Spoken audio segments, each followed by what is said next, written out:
Each of these represents a different surgery that will restore someone's sight. Here we're at the transplant fridge. This shelf has tissue that has been determined safe for transplant. I'm just looking for the correct cornea. There we go. When we pack up one of these corneas, it's not just a box. Somebody passed away to provide this gift. We have what represents a donation from someone that passed.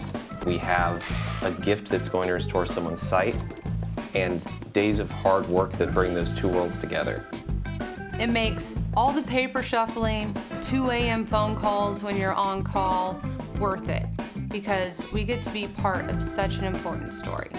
This will wind up restoring someone's vision in under 24 hours, thanks to everyone's hard work and dedication.